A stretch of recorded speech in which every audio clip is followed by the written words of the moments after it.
Hello everybody, welcome to another Gwentcast. My name is Hey, I'm a Wolf, and I'll be your host today. If you have a game that you'd like to submit to be cast on my channel, you can go ahead and submit a link to heyimmawolfgwent at gmail.com. If you're unsure how to submit a video and you really want to, I have a video that I recently posted on my channel that'll show you how easy it is to record a Gwent game and send it to me to be cast. So if you are on the fence about it, go ahead. I encourage you to check out that video and see how easy it really is. So we have Dagon Consume here. This is a hybrid list that has been popular quite recently. It's a little bit different than the Dagon lists that have appeared in the previous season, a little bit different than the Consume lists in that Dagon is not in there to produce weather. He's simply in there as a value unit. He has 6 power, he gets another 4 from Foglet. He'll thin your deck by 1 by pulling the Foglet out of your deck.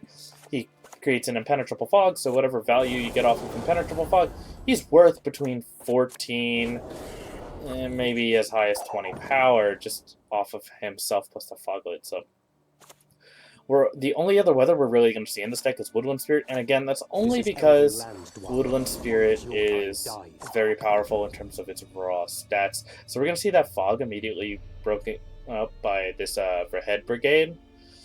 So this Brigade is a unit that'll move a unit, either opposing or allied to the row that it's on. It'll also clear all the weather from that row.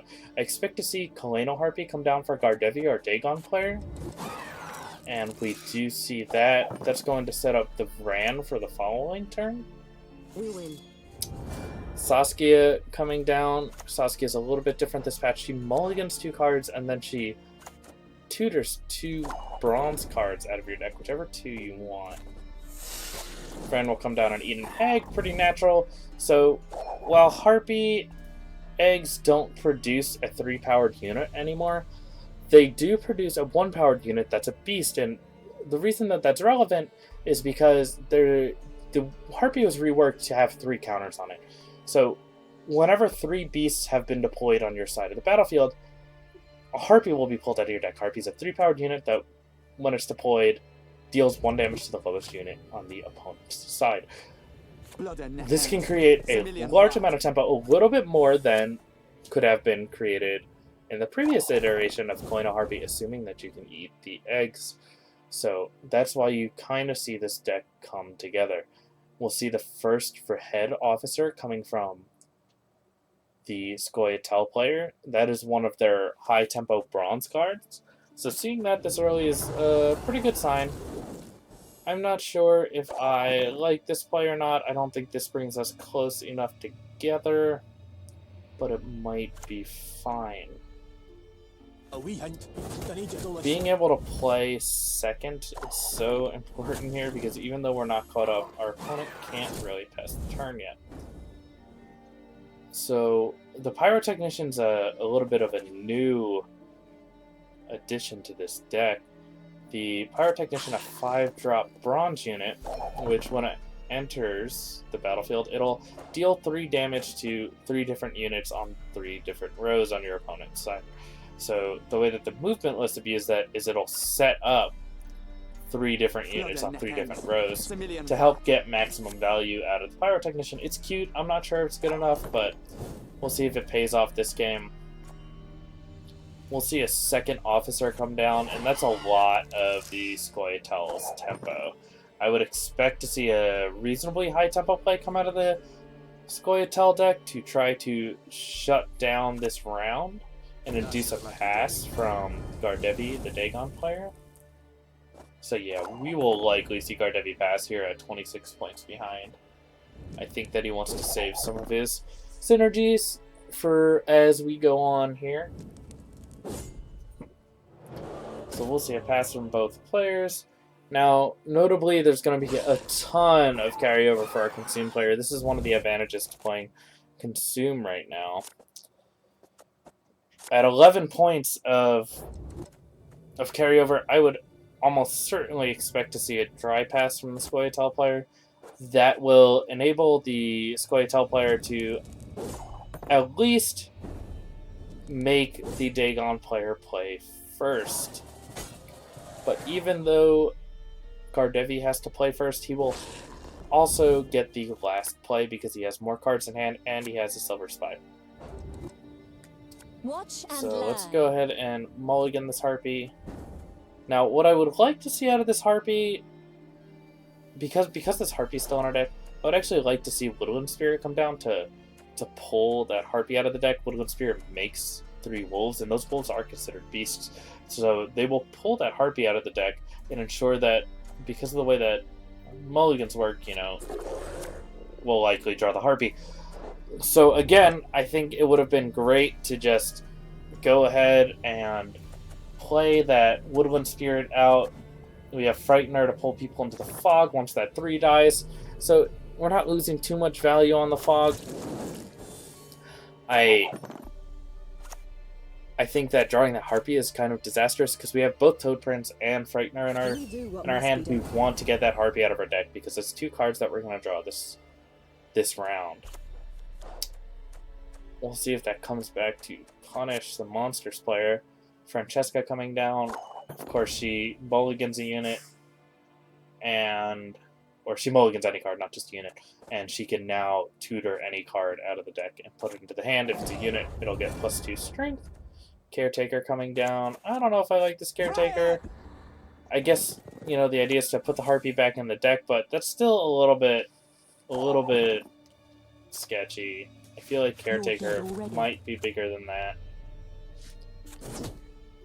We'll see Marksman come down, and this is really the heart of the Scoia'tael movement deck. It's around now to abuse this card specifically. So in the Gold Immunity patch, we got this card, and it deals 2 damage when it's deployed. It'll also deal 2 damage to any unit on the opponent's side that's moved. It'll also deal 2 damage if it itself is moved, the 2 damage being random. So, well, again, we'll see this Woodland Spirit come down, pull the Harpy out of the deck. I think that should have been the first order of business, especially with this movement deck running 3 of these clear weather effects. I don't think it would have mattered too much. We'll see Imperial Manticore. You might be wondering why Imperial Manticore is in the deck. It's to feed the Toad Prince. It's just, you know, a lot of people were wondering, well, you know, is just a vanilla 12 powered silver good enough? And it turns out, yes it is. It feeds both Catacan and the Toad Prince if you get it. So that's extra value there. We'll see 2 damage come down from the Marksman. We'll see Kaleno Harpy come down.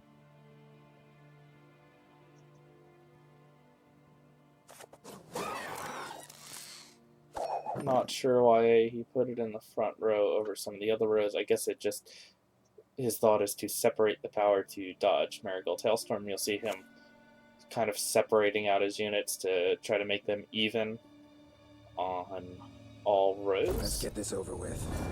But we'll see the movement deck flexing some muscle here with Gerardard. So the way that the synergy works is he'll push 3 units back, and those 2 marksmen will deal 4 damage to each of those units that he pushed, which is really, really strong.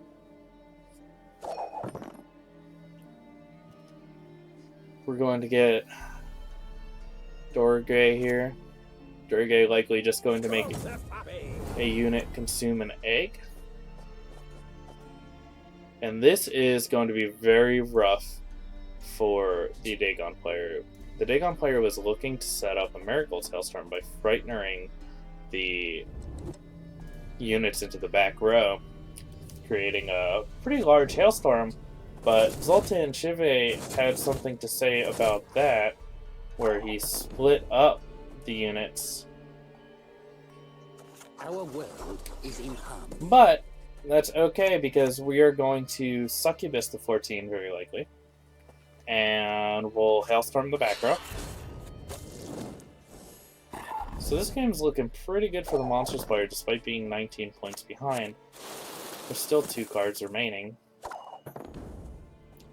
So Succubus will come down. She'll get ready to take that 14. We'll Marigold Tailstorm the back row for just a 12-pointer. But the Frightener being taken by the Succubus will be a 28-point swing to help bring the Monsters player back into the lead. And Succubus has been really, really strong lately in the meta because people aren't ready to deal with her, especially as the Alzur Thunders have started to disappear from the metagame with the Sage change and the hotfix. So thank you everybody for watching. This is heyimmawolf signing off.